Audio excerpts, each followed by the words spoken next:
Hey friends, hi, hello, வணக்கம். நம்ம main சம்பந்தமான பல விஷயங்களை பார்த்துட்டு இருக்கோம். அண்ட் அந்த வரிசையில் GS2 பேப்பரோடைய சிலபஸ் எல்லாத்தையும் பார்த்துட்டோம். புக் லிஸ்ட்லாம் என்னென்ன வேணும் அப்படிங்கிறதையும் பார்த்து முடிச்சாச்சு. ஸோ இதே மாதிரி GS1 எஸ்ஏ எல்லாத்துக்குமே பார்த்துட்டோம். இப்போது நம்ம GS பேப்பர் 2 கொஷின் பேப்பர்ஸ் எல்லாம் பார்த்துட்டோம் அப்படின்னா நமக்கு ஒரு ப்ராட் பெர்ஸ்பெக்டிவ் கிடச்சிரும். என்ன மாதிரியான கொஷின்ஸ் கேட்டிருக்காங்க, ஸோ இதில் வந்து எதெல்லாம் நமக்கு வந்து கரண்ட் அஃபேர்ஸ் ரிலேட்டடாக இருக்குது, எதெல்லாம் வந்து நார்மலாக நம்ம படிக்க வேண்டியது இருக்குது, ஸோ இதனால எல்லாத்தோட இம்பார்ட்டன்ஸ் என்னென்ன இருக்குது, நீங்கள் ஒரு டாபிக் படிக்கும் போதே இது என்ன மாதிரி கொஷின் கேட்கலாங்கிற ப்ரெடிக்டபிலிட்டி இன்க்ரீஸ் பண்ண எல்லாத்துக்காகவும் நம்ம இதை பார்க்க வேண்டியது வந்து ரொம்ப அவசியம். ஸோ நான் இதை வந்து UPSC வெப்சைட்லேருந்து தான் டவுன்லோட் பண்ணியிருக்கேன். ஸோ அதுலேருந்து எப்படி டவுன்லோட் பண்ணணுங்கிறது உங்களுக்கு தெரிஞ்சிருக்கும் நம்புகிறேன். அதோட லிங்க்கும் கீழே இருக்கும், வேணும்னா நீங்கள் அந்த வீடியோவையும் பார்த்துக்கோங்க. ஸோ நம்ம வந்து இப்போது டேரெக்டாக கொஷின் பேப்பருக்குள்ளே போயிடலாம். இல்லை நான் ஆன்சர்லாம் டிஸ்கஸ் பண்ண மாட்டேன், ஜஸ்ட் பிளேமாக கொஷின் வாட் இட் இஸ் அப்படிங்கிறத பார்க்கணும். இல்லைப்பா நானே போய் கொஷின் பேப்பரை பார்த்துக்கிறேன் அப்படின்னு நீங்கள் நினச்சாலும் ஜஸ்ட் போய் டவுன்லோட் பண்ணி அந்த கொஷின் பேப்பரை பார்த்துக்கோங்க. இல்லை இதோடய சேர்ந்து பார்க்க அப்படின்னாலும் பார்க்கலாம். இது வந்து பேசிக் கைண்ட் ஆஃப் வீடியோ தான். ஸோ உங்கள் ஸ்பீடை வந்து ஒரு 1.5 இல்லை 2x வச்சு பார்த்தாலும் உங்களுக்கு வந்து இதில் பெருசாக எதுவும் டிஃப்ரென்சஸ்லாம் இருக்காது. ஸோ அந்த மாதிரி பார்க்கலாம். நம்ம ஃபர்ஸ்ட் இன்ஸ்ட்ரக்ஷனுக்கு போயிடலாம். ஸோ பேப்பர் 2 வந்து 3 ஹார்ஸ் அலோகேட் பண்ணியிருக்காங்க அண்ட் 250 மார்க்ஸ் இருக்குது. ஸோ ஆல்ரெடி நம்மளுக்கு சொல்லியிருப்பேன், like morning and afternoon exam இருக்கும். GS பேப்பர் 1 மார்னிங் எழுதிட்டு இமீடியட்டாக ஆஃப்டர்நூன் GS பேப்பர் 2 நீங்கள் எழுதுகிற மாதிரி இருக்கும்.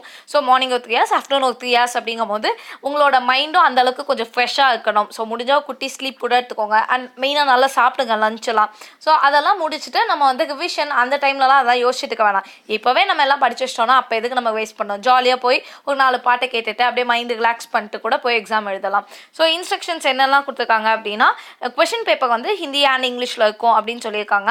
ஸோ தமிழெல்லாம் கொஷின் பேப்பர் இருக்காது. நீங்கள் ஆன்சர் எழுதலாம் ப்ரொவைடட் நீங்கள் அந்த மீடியம்னு சூஸ் பண்ணிங்கன்னா. இல்லை அப்படின்னா ஒன்றும் பிரச்சனை இல்லை. அண்ட் தமிழை எப்படி எக்ஸாம் எழுதலாம், ஸோ அதை பற்றின வீடியோவோட லிங்க்கும் கீழே டிஸ்கிரிப்ஷனில் இருக்கும், வேணும்னா பார்த்துக்கோங்க. அண்ட் எல்லா கொஷினும் வந்து கம்பல்சரியாக நீங்கள் அட்டென்ட் பண்ணணும். நம்பர் ஆஃப் மார்க்ஸ் அந்த கொஷினுக்கு எவ்வளோங்கிறது அந்த கொஷின் முடியவுமே கொடுத்துருப்பாங்க.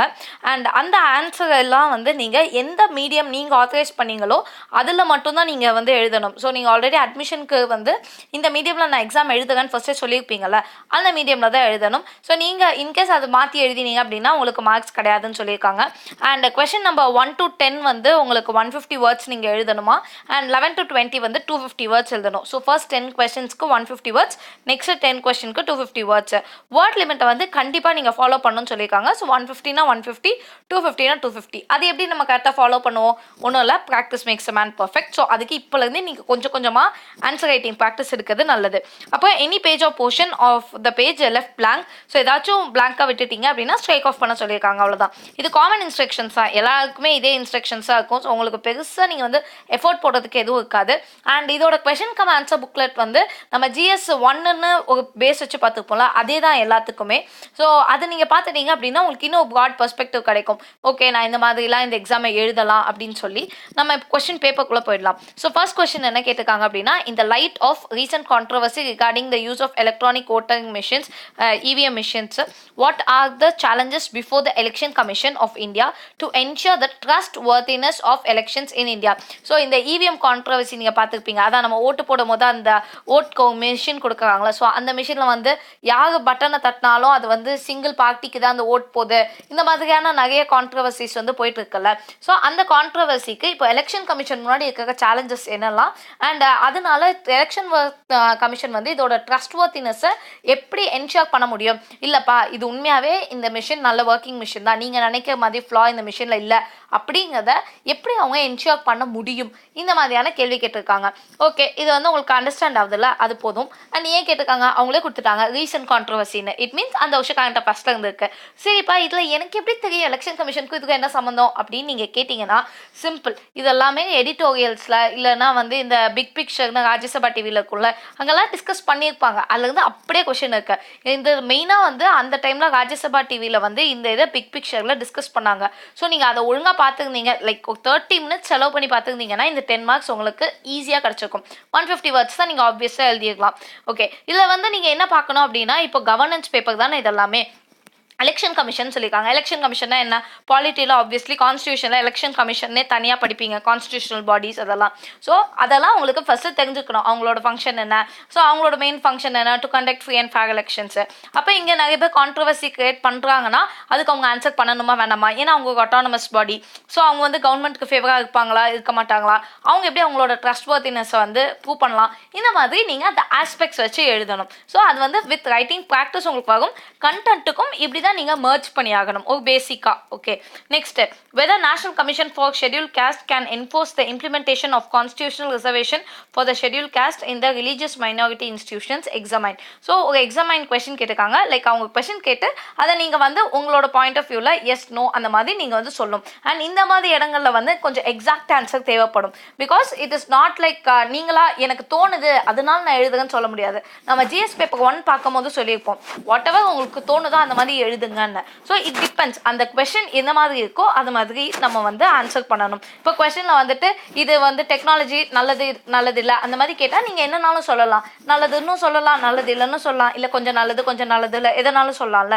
பட் இந்த மாதிரி கொஸ்டினில் ஆஸ் சச் எழுதணும். இட் மீன்ஸ் நமக்கு கொஞ்சம் கான்ஸ்டியூஷனல் அந்த கிளாரிட்டி வந்து கொஞ்சம் ஜாஸ்தியாக இருக்கணும். ஸோ என்ன கேட்டிருக்காங்க, national commission for scheduled caste ஒன்று இருக்குது, NCSC அப்படின்னு ஒன்று இருக்குது. ஓகே, ஸோ அவங்களால இந்த இம்ப்ளிமெண்டேஷன் பண்ண முடியுமா? எதை கான்ஸ்டியூஷனல் ரிசர்வேஷன் இருக்குல்ல, ஸோ அந்த ஷெட்யூல் காஸ்ட்டுக்கு அதை கொடுக்கறதுக்கு இம்ப்ளிமெண்டேஷன் அவங்களால பண்ண முடியுமா அப்படின்னு கேட்டிருக்காங்க. எங்கே அப்படின்னா ரிலீஜியஸ் மைனாரிட்டி இன்ஸ்டிடியூஷனில் பண்ண முடியுமான்னு கேட்டிருக்காங்க.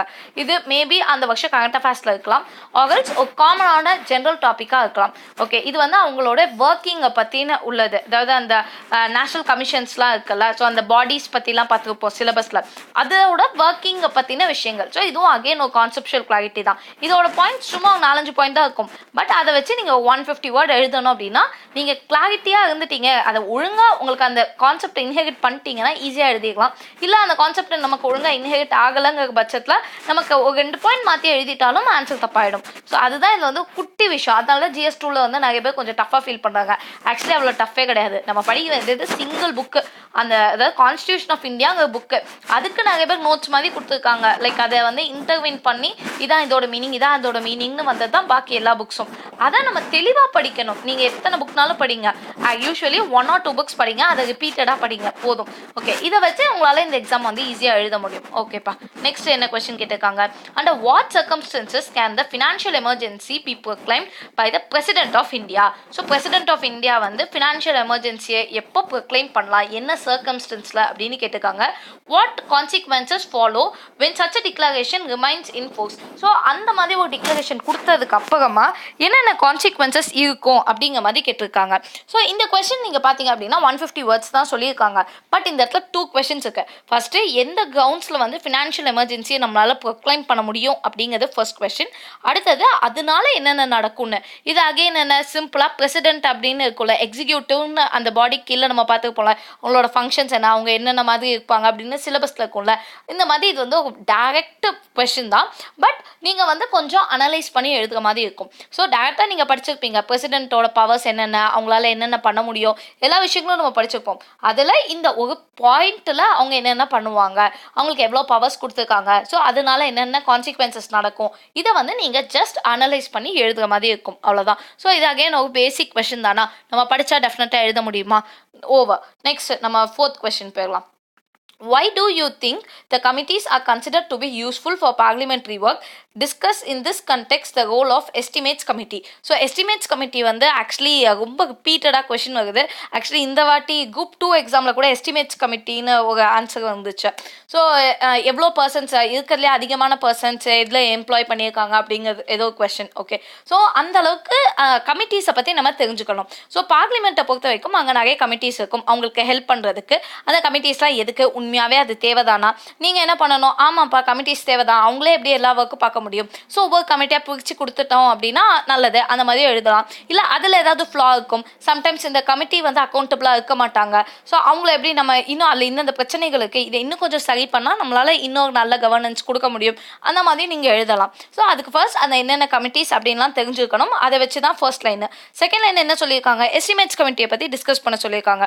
அப்போ இதுலேருந்து என்ன தெரியுது, நீங்கள் இந்த மாதிரி கமிட்டிஸுக்கும் கொஞ்சம் இம்பார்ட்டன்ஸ் கொடுக்கணும் அப்படின்னு தெரியுது. ஸோ பார்லிமெண்ட்டில் என்னென்ன கமிட்டிஸ் இருக்குது, அவங்க அவங்க என்னென்ன ரோல் பண்ணுறாங்க, முக்கியமாக சில கமிட்டிஸ் இப்போ இந்த எஸ்டிமேட்ஸ் கமிட்டின்னு இங்கே கொடுத்துருக்காங்களா, இந்த மாதிரி ப்ரிடாமினென்ட்லி ரொம்ப இம்பார்ட்டண்ட்டான கமிட்டிஸ்லாம் இருக்குது. அதே மாதிரி இப்போ மினிஸ்ட்ரிஸ்ன்னு பார்த்தீங்கன்னா உங்களுக்கே தெரியும், எக்ஸ்டர்னல் அஃபேர்ஸ், இன்டர்னல் அஃபேர்ஸ், அதுக்கப்புறம் ஃபினான்ஸ். ஸோ இந்த மாதிரி சில மினிஸ்ட்ரிஸ் இருக்குல்ல கொஞ்சம் இம்பார்ட்டண்ட்டாக இருக்கும். இது பாக்கியும் இம்பார்ட்டன்ட் தான், பட் இதெல்லாம் எக்ஸ்ட்ராடனரி இம்பார்ட்டண்ட்டாக இருக்கலாம். மேக்ஸிமம் கேபினெட் ரேங்க்லாம் கொடுப்பாங்கல்ல, அதே மாதிரி இந்த கமிட்டிஸையும் நீங்கள் பார்த்தாலே உங்களுக்கு தெரியும், ஓகே இந்த கமிட்டி இம்பார்ட்டன்ட்னு. அதை லைட்டாக பார்த்து வச்சுக்கோங்க, அவ்வளோதான். இது தெரியல அப்படின்னா ஆப்வியஸ்லி நமக்கு அந்த கொஸ்டின் ஆன்சர் பண்ண முடியாது. அதுதான் ஒரு சின்ன பிரச்சனை மெயின்ஸில். ஏன்னா இங்கே நமக்கு சாய்ஸ்லாம் கிடையாது, வேறு வழியும் கிடையாது, எங்கே இருந்தனாலும் கேட்கலாம். பட் அதுக்காக எங்கே இருந்தனாலும் கேட்கலான்னு பயந்துல பிரயோஜனம் இல்லை. மேக்ஸிமம் நம்ம வந்து கான்ஸ்டியூஷனை ஒழுங்காக படிச்சுக்கோம். அதை தாண்டி இதெல்லாம் எக்ஸ்ட்ரா கான்ஸ்டியூஷனல் பாடிஸ் மாதிரி இருக்கும். ஸோ இதெல்லாம் நீங்கள் வந்து லைட்டாக அப்படியே படிக்க இப்போ இந்த கொஷின் பார்த்துட்டிங்கன்னா இனிமேல் கமிட்டிஸ் பற்றி எந்தெந்த கொஷின் கேட்டாலும் எழுதுகிற அளவுக்கு நம்ம தயாராகிடுவோம். இப்படி நம்ம எத்தனை கொஷின் பார்க்கோமோ அத்தனை கொஷினுக்கு நம்ம தயாராகிடுவோம், அவ்வளோதான். ஓகே, நெக்ஸ்ட் 5th கொஸ்டின் பார்க்கலாம். The comptroller and auditor general has a very vital role to play. Explain how this is reflected in the method and terms of his appointment as well as the range of powers he can exercise. So first வந்துட்டு CAG பற்றி தெரிஞ்சுக்கணும். So அவங்க என்னெல்லாம் பண்ணுறாங்க and S அவங்களுக்கு வந்து ஒரு vital role இருக்குது அப்படிங்கிற மாதிரி நீங்கள் சொல்ல வேண்டியிருக்கும். அண்ட் இதில் வந்து அவங்க என்னென்ன மெத்தட்ஸ் எல்லாம் யூஸ் பண்ணுறாங்க, அவங்கள அப்பாயிண்ட் பண்ணுறதுக்கு ஃபஸ்ட்டு அவங்களோட அப்பாயின்மெண்ட் எப்படி நடக்குது அப்படிங்கிறத உங்களுக்கு தெளிவாக தெரியணும். இதெல்லாம் நமக்கு தனி சாப்டர் தான். அவங்க லக்ஷ்மிகாந்தா இருக்கட்டும், டிடி பாசு இருக்கட்டும், எல்லா இடத்துலையுமே இது ஒரு தனி சாப்டராகவே கொடுத்துருப்பாங்க, ஒன்றும் பிரச்சனை இல்லை.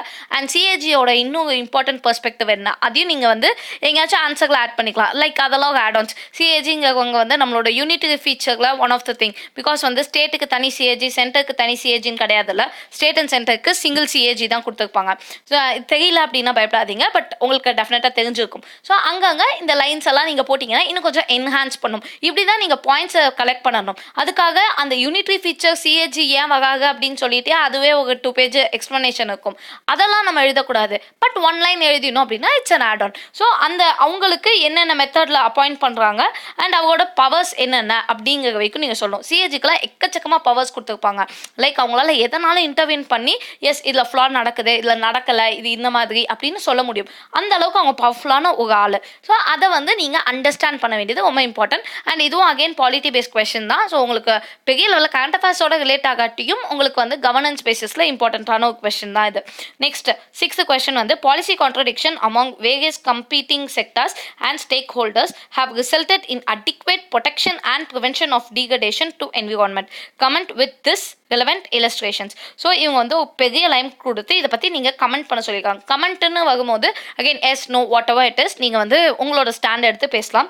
And the policy contradictions among various competing sectors and stack holders. Like வேறு வேறு செக்டாரோட ஒரு பாலிசி டெசிஷன் வந்து இன்னொரு செக்டாரை வந்து பாதிக்கும். மேபி இப்போ வந்து பவர் செக்டார் வந்து நான் வந்து ப்ரொடக்ஷனை கம்மி பண்ணுறேன் அப்படி பண்ண மாட்டாங்க, இன்கேஸ் சொல்கிறேன். அப்படி அவங்க முடிவெடுத்தாங்க அப்படின்னா அது அந்த பவர் செக்டாரை டிபெண்ட்டாக இருக்கிற பாக்கி செக்டாரை பாதிக்குமா பாதிக்காதா? ஸோ அந்த மாதிரி ஒரு சின்ன செக்டாரோட பாலிசினால இன்னொரு செக்டாரில் பிரச்சனைகள் வருது. ஸோ பாலிசி கான்ட்ராடிக்ட் ஆகுதுல்ல. Among various competing sectors and stakeholders have resulted in inadequate protection and prevention of degradation to environment. So அதனால என்விரான்மெண்ட்டில் என்னென்ன பாதிப்புகள் இருக்குது அந்த மாதிரி கேட்டிருக்காங்க. அண்ட் இதை வந்து இல்லஸ்ட்ரேஷனோட சொல்லியிருக்காங்க. ஃபார் எக்ஸாம்பிள் இப்போ நான் சொன்னால பவர் செக்டார்னு ஆக்சுவலி அது ஒரு நல்ல எக்ஸாம்பிள் இல்லை, பட் அந்த மாதிரி நீங்கள் கரெக்டான ஒரு எக்ஸாம்பிளோட நீங்கள் இதை எக்ஸ்பிளைன் பண்ணோம். அதுவும் 150 வேர்ட்ஸ் தான். ஸோ இது வந்து உங்களுக்கு பேசிக் கொஸ்டின் தான், உங்களுக்கு ரொம்ப கஷ்டமான ஒரு கொஸ்டின் கிடையாது. But you need a lot of understanding, அவ்வளோதான். இந்த அண்டர்ஸ்டாண்டிங் இருந்தால் தான் இந்த மாதிரி கொஸ்டினை வந்து அட்டெம்ப்ட் பண்ண முடியும். இந்த மாதிரி நீ உங்களுக்கு எங்கேயுமே வந்து பாலிட்டியில் இருக்காது, இந்த மாதிரி கம்பேர் பண்ண வச்சு இருக்காது. ஸோ அன்னைக்கு ஆன் த ஸ்பாட் நீங்கள் இவ்வளோ நாள் படித்ததை வச்சு நீங்கள் கம்பேர் பண்ணி எழுதுறதுக்கு கொஞ்சம் ஈஸியாக இருக்கும், அவ்வளோதான். Next 7th question. Appropriate local community level health care intervention is a prerequisite to achieve health for all in India. Explain. So health for ஆலுங்கிறது ஒரு இனிஷியேட்டிவ், அதை பற்றி உங்களுக்கு தெரியும். ஃபஸ்ட்டு அதை பற்றின விஷயங்கள் கொஞ்சம் தெரிஞ்சுக்கணும். அடுத்தது community level local community level health care வந்து கரெக்டாக கொண்டு போனால் தான் இந்த மாதிரி ஒரு விஷயத்த கொண்டு வர முடியும் அப்படின்னு சொல்கிறாங்க. இது எல்லாருக்கும் தெரிஞ்சது தான்.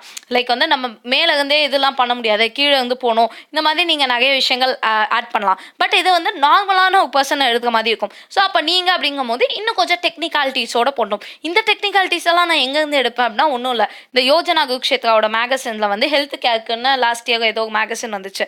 ஸோ அதை நீங்கள் படிச்சிருந்தீங்கன்னா இதுக்கான பாயிண்ட்ஸ் எல்லாம் அதுலேருந்து ஜென்ரேட் கிரியேட் பண்ணியிருக்கலாம். பிகாஸ் அவங்க வந்து இந்த யோஜனா எல்லாமே வந்து ஒரு சிங்கிள் டாபிக் எடுத்து அந்த டாப்பிக்கை 10 பெர்ஸ்பெக்டிவ்ல வந்து டிஸ்கஸ் பண்ணியிருக்கும்.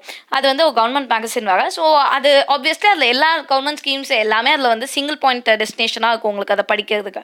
அதில் வந்து கொஸ்டின் கேட்டிருக்காங்க, அவ்வளோதான். சிம்பிள் தான். இதுவும் வந்து உங்களுக்கு ரொம்ப கஷ்டமான ஒரு கொஸ்டின்லாம் கிடையாது.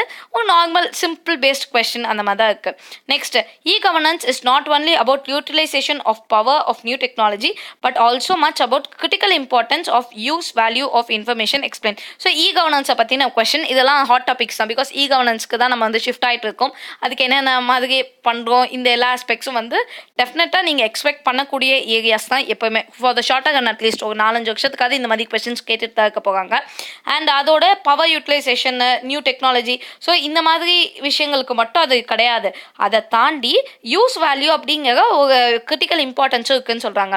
எஸ், நம்ம நிறைய விஷயங்கள் கொண்டு வந்துட்டோம் இ கவர்னன்ஸில். லைக் இப்போ ரேஷன் ஷாப்ஸை இன்டெகிரேட் பண்ணுறதா இருக்கட்டும், ஸ்மார்ட் கார்ட்ஸ் கொடுக்கறதா இருக்கட்டும், இல்லைனா வந்து PDS system, direct benefits transfer, so எக்கச்சக்கமான விஷயங்களில் வந்து நம்ம இந்த இ கவர்னன்ஸ் வந்து கரெக்டாக யூஸ் பண்ணிட்டு இருக்கோம். ஸோ அந்த இம்பார்ட்டன்ஸை வந்து நீங்கள் எக்ஸ்பிளைன் பண்ணி ஆகணும் அப்படின்னு சொல்கிறாங்க. அவ்வளோதான். இதுவும் பேசிக். லைக் நீங்கள் அண்டர்ஸ்டாண்ட் பண்ணிட்டீங்க அப்படின்னா உங்களுக்கு எழுதுறதுக்கு ரொம்ப கஷ்டமாலாம் இருக்காது. We can write it. அடுத்தது, India's relation with Israel have of late acquired a depth and diversity which cannot be rolled back discussed. So இந்தியாவுக்கும் இஸ்ரேலுக்குமான ரிலேஷன்ஷிப்பு வந்து ஃபுல் அண்ட் ஃபுல், அதாவது ஆஃப் லேட் அப்படின்னா இஸ்ரேலுக்கு இது உங்களுக்கு தெரியும்ல, ஃபார்மல் லேட்டர் அந்த மாதிரி வேர்ட்ஸ்லாம் தெரியும்ல. So acquired a depth and diversity which cannot be called back. So நமக்கு வந்து ஒரு நல்ல டீப் ரிலேஷன்ஷிப் கிரியேட் பண்ணிட்டோம். ஸோ இதுக்கு மேலே வந்து இல்லை எனக்கு ரிலேஷன்ஷிப் வேணான்னு சொல்கிற லெவலுக்கு கிடையாது அப்படிங்கிற மாதிரி சொல்லியிருக்காங்க. ஓகே, ஸோ இது வந்து ஒரு பேசிக் கைண்ட் ஆஃப் திங்ஸ். லைக் ரிலேஷன்ஷிப்னா உங்களுக்கு என்ன தெரியும், இன்டர்நேஷ்னல் ரிலேஷன்ஸ். ஏன் இஸ்ரேலை பற்றி வந்திருக்கு அப்படின்னா, எஸ், லாஸ்ட் இயர் வந்து பிரைம் மினிஸ்டர் வந்து இஸ்ரேல் போயிருப்பாங்க. அண்ட் இஸ்ரேல் பாலஸ்டீன் கான்ஃப்ளிக்ட் வந்து ஒரு ஹாட் டாப்பிக்காக இருக்குது. ஸோ அப்போது அங்கே ஒரு ஹாட் டாப்பிக்காக இருக்கும் போது அங்கே ஏதாச்சும் ஒரு ப்ராப்ளம் அப்படின்னா அது இந்தியாவோட இன்ட்ரெஸ்ட் அஃபெக்ட் பண்ணுமா, அதெல்லாம் நம்ம சிலபஸில் பார்த்தோம்ல. ஸோ எஸ், அஃபெக்ட் ஆகாது. அதனால இந்த மாதிரி கொஸ்டின்ஸ் எக்ஸ்பெக்டட். ஸோ கண்டிப்பாக இதெல்லாம் கரண்ட் அஃபேர்ஸ் பேசிஸில் தான். நான் சொன்னேன் international relation maximum current affairs பேசிஸாக இருக்கும்னு. இதெல்லாம் நமக்கு எங்கேயாச்சும் ஒரு ஆர்டிக்கலாவோ இல்லை ஏதோ பாயிண்ட் ஆஃப் டிஸ்கஷன்லையோ இது எல்லாமே இருக்கும். ஓகே, ஸோ சம்டைம்ஸ் இந்த லைன்லாம் அப்படியே எங்கேயோ இடத்துல இருந்து காப்பி பேஸ்ட் பண்ண மாதிரி தான் இருக்கும். நீங்கள் வந்து ஜஸ்ட் அவாய்ட் பண்ணிக்கோங்க. அதுக்காக நான் இவ்வளோ படிக்கணுமா, நான் 4 நியூஸ் பேப்பர் படிக்கணும்னு நினைக்காதீங்க. ஒரு single newspaper or single source கரெக்டாக அதை ஃபாலோ பண்ணிக்கோங்க. அண்ட் அதுலேருந்து நீங்கள் நிறைய விஷயங்கள் கற்றுப்பீங்க. So over period of time உங்களுக்கு தோணும் நான் இன்னைக்கு ஒன்றுமே படிக்கலை, எனக்குலாம் பெருசாக நாலேஜ் இல்லைன்னு. பட் 1 இயர் நீங்கள் அக்குமுலேட் பண்ண நாலேஜை வச்சு டெஃபினட்டாக நம்ம நிறைய விஷயங்கள் படிச்சிருப்போம். அதை நீங்கள் கடைசியாக நீங்கள் யோசிச்சு பார்க்கும்போது கூட உங்களுக்கு தெரியாது. பட் உங்களை யாராவது செக் பண்ணி பார்க்கும்போது டெஃபினட்டாக அந்த டிஃப்ரென்ஸ் உங்களுக்கு தெரியும். ஸோ அதுக்காக நீங்கள் பயந்துக்கலாம் வேணாம், டெஃபினட்டாக ஈஸியாக இருக்கும். அடுத்தது 10th question. A number of outside powers have entrenched themselves in Central Asia, which is a zone of interest to India. Discuss the implications in the context of India joining the Ashgabat Agreement 2018. So obviously இதுவும் ஒரு current affairs based question. Ashgabat Agreement 2018ல வந்து India join ஆயிருக்கு அப்படின்னு அவங்களே கொடுத்துட்டாங்க. So இந்த மற்ற powers எல்லாருமே வந்து இந்த சென்ட்ரல் ஏஷியாவில் இது பண்ணிகிட்டே இருக்காங்க. அண்ட் இது வந்து இந்தியாவுக்கும் ஒரு ஜோன் ஆஃப் இன்ட்ரெஸ்ட் அப்படிங்கிறது இருக்குது. இதனால என்னென்ன இம்ப்ளிகேஷன்ஸ் நமக்கு இருக்குது அப்படிங்கிற வரைக்கும் கேட்டிருக்காங்க. ஸோ இந்த அக்ரிமெண்ட் அப்படிங்கும் போதே அது அந்த வருஷத்தோட அகெயின் ஒரு ஹாட் டாபிக். ஸோ ஆப்வியஸ்லி அதுலேருந்து கொஷின்ஸ் வரதுக்கான வாய்ப்புகள் நமக்கு எக்கச்சக்கமாக இருக்குது. அண்ட் இதுக்கு முன்னாடி நீங்கள் GS பேப்பர்லாம் பார்த்தீங்க அப்படின்னா GS1 பார்த்தோம்ல, அதில் பெரிய லெவலில் நமக்கு வந்து கரண்ட் அஃபேர்ஸ் யூஸ் ஆகல. நம்ம 17, 16 எல்லாம் பார்த்துட்டோம்ல. ஸோ அதில் வந்து அந்த அளவுக்கு கேட்கல, 1 or 2 கேட்டுக்காங்க. பட் இதில் நம்ம பார்த்தோம் அப்படின்னா இப்போதைக்கு 10 கொஸ்டின் பார்த்துருக்கோம். ஐம் சாரி, ஆக்சுவலி இதுக்கே வந்து 20 minutes ஆயிடுச்சு. I will stop here because இதுக்கு மேலே நான் பேசுகிறேன் அப்படின்னா டெஃபினட்டாக உங்களுக்கு சமத்துக்கம் வந்துடும். நம்ம வந்து இதை 2 பார்ட்டாக பிரித்து பார்த்துக்கலாம். அண்ட் இன்கேஸ் இப்போ இந்த கொஸ்டின் பார்த்தீங்க அப்படின்னா கரண்ட் அஃபேர்ஸ் பேசிஸாக இருக்கா. ஸோ இப்போ நம்ம பார்த்த முக்காவாசி கொஸ்டின் கரண்ட் அஃபேர்ஸ் பேசிஸில் தான் வருது அப்படிங்கிறது தெரிஞ்சிச்சு. இப்போ கரண்ட் அஃபேர்ஸோட இம்பார்ட்டன்ஸ் என்ன அப்படிங்கிறது உங்களுக்கு தெரிஞ்சுக்கும். ஓகே, ஸோ இது வந்து இந்த வீடியோவை இதோட ஸ்டாப் பண்ணிட்டு நம்ம வந்து நெக்ஸ்ட் பார்க்க, தட் இஸ் இப்போ 150 வேர்ட்ஸ்குள்ள கொஸ்டின்ஸ் எல்லாம் பார்த்துட்டோம். 250 வேர்ட் கொஸ்டின்ஸ் எல்லாத்தையுமே நம்ம நெக்ஸ்ட் பார்க்கலாம். ஸோ இது ஓகேயா, இந்த மாதிரி இருந்தால் ஓகேயா, இல்லை வேணாம் நீங்கள் இவ்வளோலாம் எக்ஸ்பிளைன் பண்ணாதீங்க, எனக்கு கொஞ்சம் கம்மியாக எக்ஸ்பிளைன் பண்ணிட்டு அப்படியே நம்ம இந்த கொஸ்டின் பேப்பர் பார்க்கலாம் அப்படின்னு நீங்கள் நினச்சாலும் அதையும் எனக்கு சொல்லுங்கள். ஸோ தட் நானும் கொஞ்சம் கம்மி பண்ணிக்கிறேன். இந்த வீடியோ மட்டும் 2 பார்ட்டாக வருது. ஸோ சாரி பிகாஸ் பட் இது உங்களுக்கு டெஃபினட்டாக யூஸ்ஃபுல்லாக இருக்கும்னு நினைக்கிறேன். இன்கேஸ் உங்களுக்கு யூஸ்ஃபுல்லாக இருக்கு இல்லை அது எதுவாக இருந்தாலும் கமெண்ட்டில் லீவ் பண்ணுங்கள். பிகாஸ் அப்போ தான் எனக்கு தெரியும் ஓகே இது உங்களுக்கு ஹெல்ப்ஃபுல்லாக இருக்கா இல்லையான்னு. So thanks a lot for all your support. Thank you.